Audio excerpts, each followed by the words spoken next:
नमस्कार दोस्तों, आप सबों का स्वागत है। बिहार बोर्ड मैट्रिक परीक्षा के लिए गणित का बहुत ही महत्वपूर्ण ऑब्जेक्टिव प्रश्न। दोस्तों बिल्कुल इसी तरह आपको बिहार बोर्ड मैट्रिक परीक्षा में गणित में ऑब्जेक्टिव पूछे जाएंगे, तो आप इस वीडियो को अंत तक जरूर देखें। बिल्कुल ऐसा ही हूबहू मिलेगा।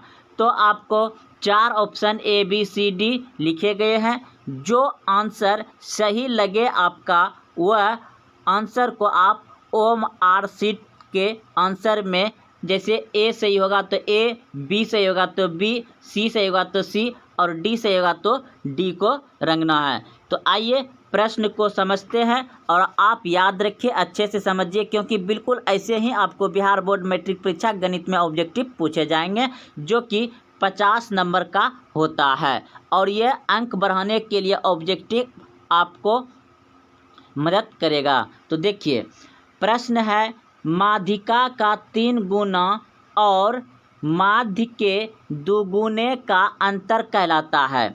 माध्यिका का 3 गुना और माध्य के दुगुने का अंतर कहलाता है। आपका ऑप्शन नंबर C बिल्कुल सही हो जाएगा। बहुलक कहलाता है। याद रखिएगा, माध्यिका का 3 गुना और माध्य के दुगुने का अंतर कहलाता है। क्या कहलाता है? बहुलक कहलाता है। अगला प्रश्न देखिए। अब प्रश्न है 5, 3, 7, 6, 4, 2, 1 की माध्यिका है।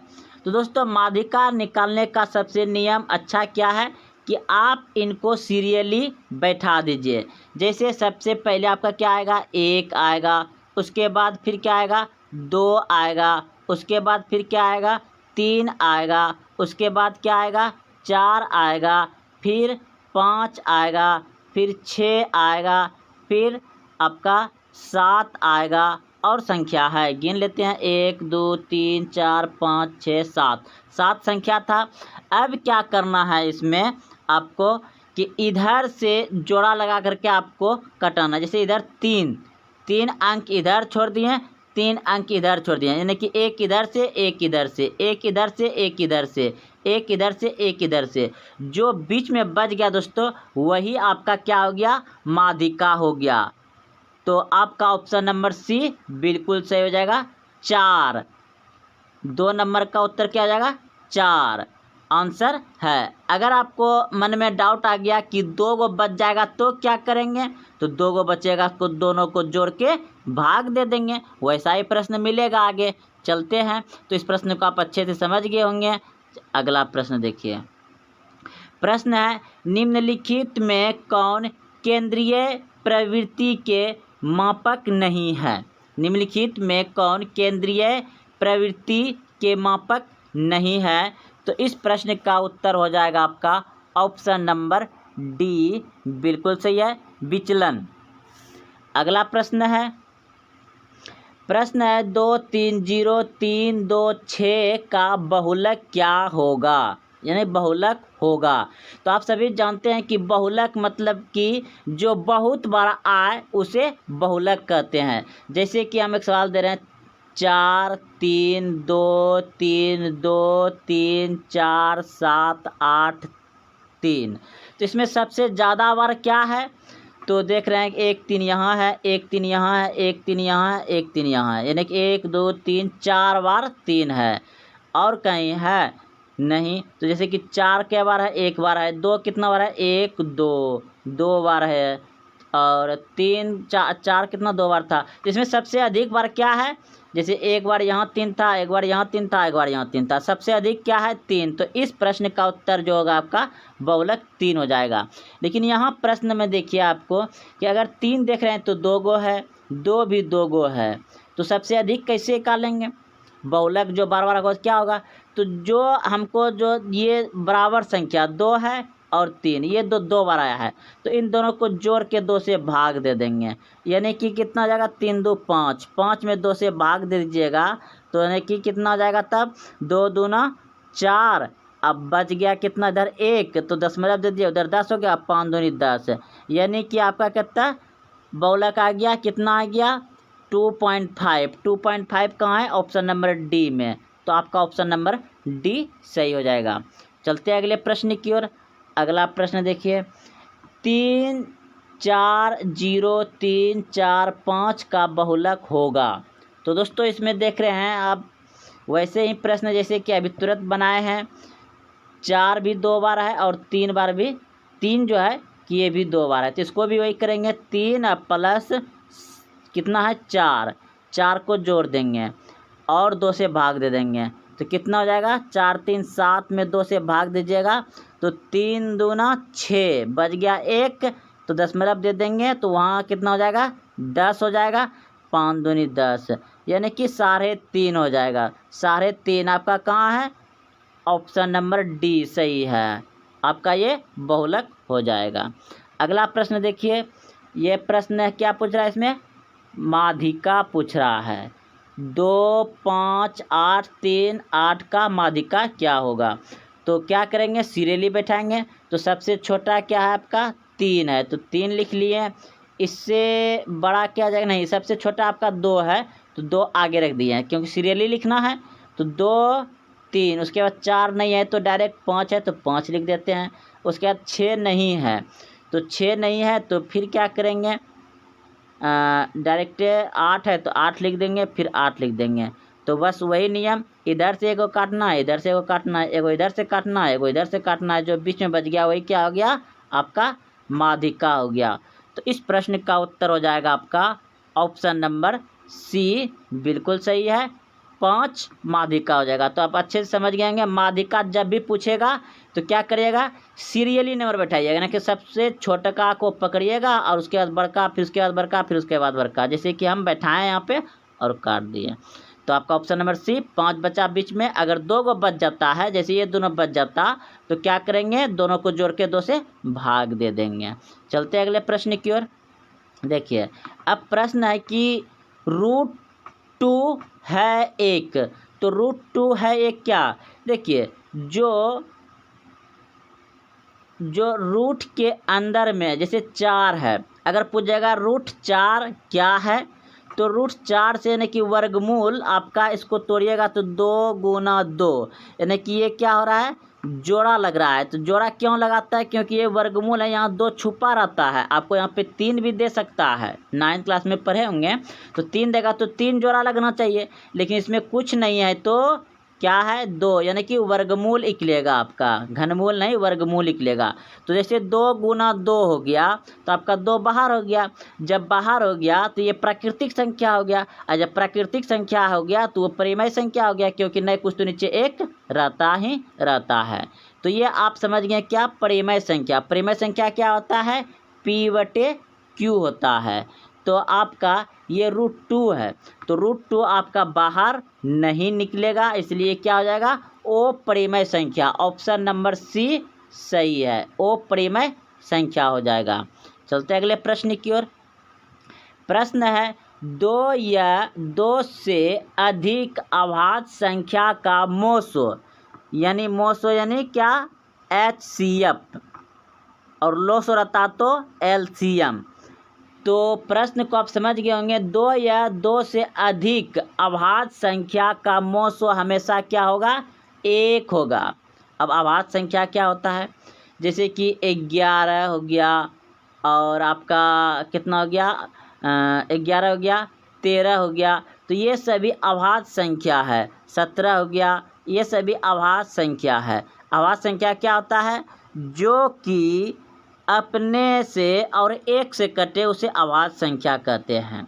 तो आप समझ गए, 2 या 2 से अधिक अभाज्य संख्याओं का मोसो क्या होगा, हमेशा 1 होगा, ऑप्शन नंबर ए सही है। अगला प्रश्न है, पाई है 1, पाई है 1, तो पाई है 1, पाई का मान आप जानबे करते हैं, क्या जानते हैं, 22/7 होता है, लेकिन ये आपका दशमलव में जाता है तोड़ने के बाद, तो आपका इसका मान ही रख दिया गया है कि पाई जब भी आए तो पाई होता है 1, ओ परिमेय संख्या होता है, क्या होता है, ओ परिमेय संख्या होता है पाई, याद रखिएगा, पाई 1 क्या है, ओ परिमेय संख्या है। अगला प्रश्न देखिए, प्रश्न है दो परिमेय संख्याओं के बीच कितनी परिमेय संख्या हो सकती है? दो परिमेय संख्या है और उन दोनों के बीच में कितनी परिमेय संख्या हो सकती है? तो अनंत होगा। ऑप्शन नंबर आपका डी बिल्कुल सही है, अनंत होता है। अगला प्रश्न है, प्रश्न आपका 1.62 एक है, तो ऑप्शन दिया गया है परिमेय संख्या है, वो परिमेय संख्या है, एक पूर्ण संख्या है, या इनमें से कोई नहीं। तो इसको जब हम हटाएंगे तो क्या हो जाएगा? 162/100 हो जाएगा। तो ये क्या आ गया? P/Q के रूप में आ गया। तो ये परिमेय संख्या है। ऑप्शन नंबर ए सही हो जाएगा, परिमेय संख्या है। अगला प्रश्न है आपका, निम्नलिखित में से कौन अभाज्य संख्या है? तो अभी तुरंत आपको बताए थे कि अभाज्य संख्या क्या होता है? जो एक से कटे और अपने आप से कटे और किसी से न कटे, उसे अभाज्य संख्या कहते हैं। 8 तो आपका 2 से कटेगा, 4 से कटेगा, 1 से कटेगा, 8 से तो कटवे करेगा।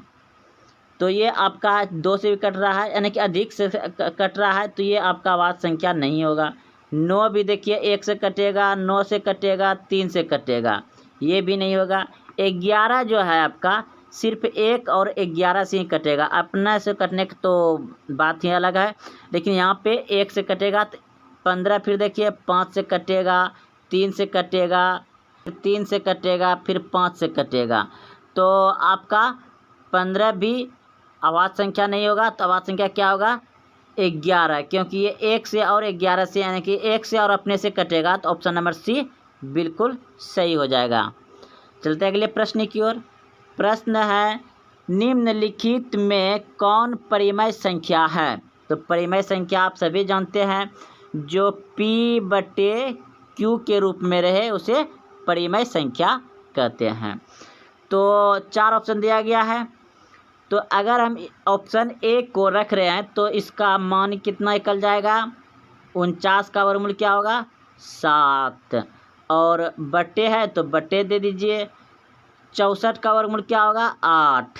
चलिए, ये तो P/Q के रूप में आ गया।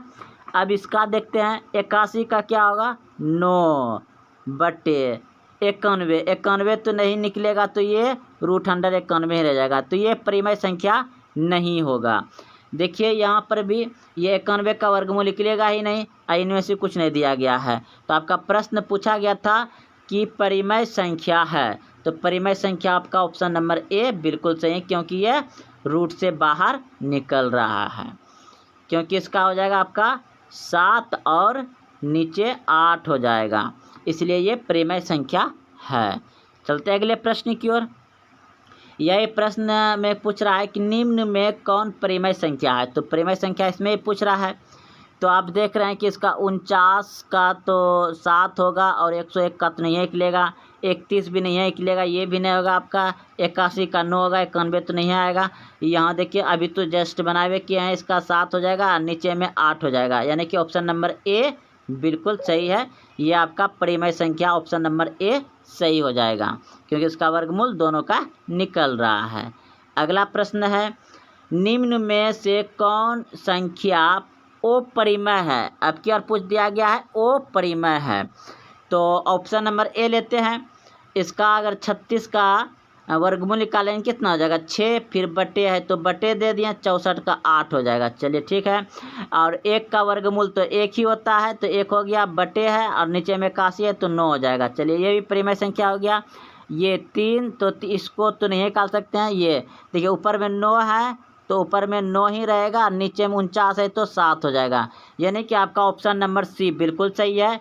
यह अपरिमेय संख्या है और बाकी ये सभी परिमेय संख्या है। तो ऑप्शन नंबर सी बिल्कुल सही आपका अपरिमेय संख्या हो जाएगा, क्योंकि ये रूट से बाहर नहीं निकल रहा है। अगला प्रश्न देखिए, निम्न में कौन अभाज्य संख्या है? तो निम्न में कौन अभाज्य संख्या है? तो ये तो सेम प्रश्न है, तो ऑप्शन नंबर जस्ट ऐसा बताइए किए थे, 11 हो जाएगा, अभाज्य संख्या है। अगला प्रश्न देखिए, इनमें कौन सी संख्या अपरिमेय है? इनमें कौन सी संख्या अपरिमेय है? तो अपरिमेय, तो इसका क्या हो जाएगा? 3 निकल जाएगा, तो नीचे 1 रहबे करता है, आप सभी जानबे करते हैं। ये 20, तो 20 का तभी नहीं, हाँ इसका कितना निकल जाएगा, 5 निकल जाएगा, इसका कितना निकल जाएगा, 7 निकल जाएगा। तो आपका ऑप्शन नंबर बी बिल्कुल सही है, वो परिमेय संख्या है √20। चलते हैं अगले प्रश्न की। तो दोस्तों आज यहीं तक आपने देखें कि जो ही प्रश्न बताएं, अगर आपको कहीं दिक्कत होता है समझने में तो कमेंट करें, और यहाँ पर आपको सभी विषय का ऑब्जेक्टिव जो कि VVI है और हर साल पूछे जाते हैं, बिल्कुल वैसा ही प्रश्न बताया जाएगा जो कि आप बिहार बोर्ड मैट्रिक परीक्षा में अधिक से अधिक अंक ला सकते हैं। तो जय हिंद, जय भारत, मिलते हैं कल। और हाँ दोस्तों, अगर आप अभी तक चैनल को सब्सक्राइब नहीं किए तो चैनल को सब्सक्राइब कर लें और अपने दोस्तों में शेयर ज़रूर करें। तो फिर से एक बार जय हिंद, जय भारत।